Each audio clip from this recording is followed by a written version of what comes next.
नमस्कार। आज एउटा महत्त्वपूर्ण घटना तपाईँलाई सुनाउँछु। आज एउटा पसलमा एउटा सामान किन्न गएको थिएँ।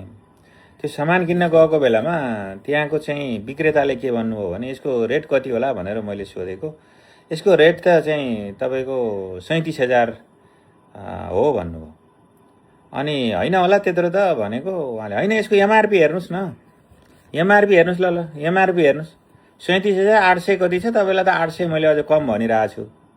एमआरपी चाहिँ यसको चाहिँ यति छ हजुरले। अनि मैले भने उसो भए यो त महँगो रहेछ, अनि मिलाएर दिनुहोस् न। अब ठिकै छ, तपाईँले लानुहुन्छ भने 32-33,000, 33,000मा लानुहोस् ल भन्नु। अब एमआरपी कति छ? 37,000 छ।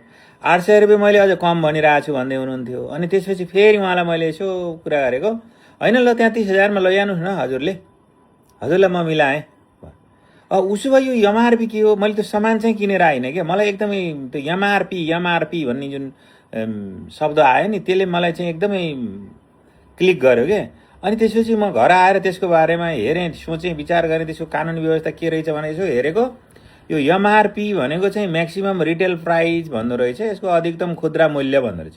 यो कसले गर्न पाउँदो रहेछ त भन्दाखेरि एउटा आयातकर्ताले आफ्नो चाहिँ ल्याएको सामानमा स्टिकर लगाएर एमआरपी तोक्न सक्दो रहेछ, अर्को उत्पादनकर्ताले पनि तोक्न सक्दो रहेछ, अर्को चाहिँ हाम्रो यो उपभोक्ता संरक्षण ऐन 2075मा के रहेछ भने सरकारले पनि अत्यावश्यक चिजहरूकोमा एमआरपी तोक्न सक्ने भनेर व्यवस्था गरेर रहेछ। यसो हेरेको एमआरपी चाहिँ अलि बढी तोके जस्तो लाग्यो क्या मलाई। यो एमआरपी तोक्ने निकायले के को आधारमा एमआरपी तोकेको हो? लगानीकर्ताले लगानी गरेको मूल्यको कति प्रतिशत उसले बढीसम्म चाहिँ एमआरपी तोक्न पाउने हो, त्योभन्दा बढी गर्न नपाउने हो भन्ने कुराको एउटा कुनै आधार, एउटा वैधानिक आधार भयो जस्तो मलाई लागेन। अथवा राज्यलाई बढी एमआरपी तिर्दा एमआरपीको आधारमा ट्याक्स आउने भयो त होला। नत्र एउटा नागरिकको रूपमा नागरिकलाई के फाइदा हो त भन्दा एमआरपी जसले जति तोके पनि हुने हो। विदेशबाट मैले सामान ल्याएको, मेरो यति खर्च भएको छ भने 200%, 300% एमआरपी बढी रकम राखेर विक्रेताले चाहिँ अगाडि राखेको छ। उत्पादनकर्ताले मेरो लगानी यति भएको छ भने हँचुवाको भरमा राखेको हो कि के हो? यो हजुरलाई थाहा छ, मलाई चाहिँ थाहा थिएन कि। मैले आज बल्ल थाहा पाएँ कि यो एमआरपी रेट भन्दा एमआरपीको के रहेछ भन्दाखेरि एमआरपी भन्दा बढी बेच्न नपाउने विक्रेताले, होइन, तर सस्तोमा बेच्न पाउने भन्ने यसको नियम रहेछ क्या। अब सस्तोमा बेच्न पाउने अथवा कममा बेच्न पाउने भनेको त बार्गेनिङ गर्ने हो। सबै उपभोक्ताले बार्गेनिङ गर्छन् भन्ने छ त। अब एकाडेमिक अहिलेको शिक्षित मान्छेहरू छन्, सारा मान्छेहरू छन्, होइन। अब ती मान्छेहरूले गएर त्यही बार्गेनिङ गर्दैन के। त्यही भएर एमआरपीको रेट राख्ने जुन कुरा छ त्यसमा पनि राज्यले निगरानी गर्नुपर्ने हो कि जस्तो लाग्यो। अथवा उपभोक्ता हामी सचेत भएर बार्गेनिङ गर्ने हो कि कति प्रतिशतसम्म बढी राख्छ एमआरपी भन्ने कुरो हजुरहरूलाई कसैलाई थाहा छ?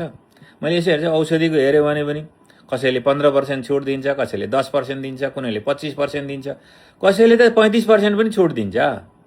अब एमआरपीमा लागेकोमा 35% छुट दिने हो भने त यो जनतालाई त चाहिँ सधैँभरि के हो, सबैले चाहिँ गुमराहमा पारे जस्तो देखियो। त्यही भएर अब प्रश्न के हो त भन्दाखेरि जनतालाई एमआरपीको नाममा जनता शोषित भयो जस्तो मलाई लाग्यो, आज चाहिँ फिलिङ भयो। त्यही भएर मैले यो इस्युमा अब सरकारवाला निकाय को हो उहाँहरू पनि सचेत हुनुपर्ने हो। एमआरपीको पोलिसी, यो उपभोक्ता संरक्षण ऐन 2075 पनि अहिलेको सरकारले संशोधन गरेर अध्यादेशै ल्याउनु पर्ने हो कि के हो?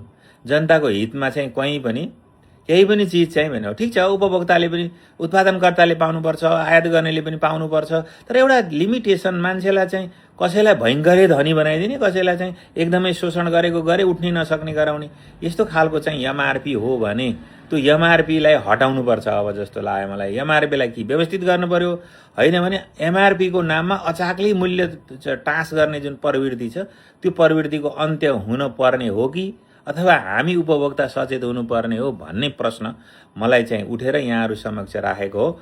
हजुरहरूलाई कस्तो लाग्छ? हस्, नमस्कार।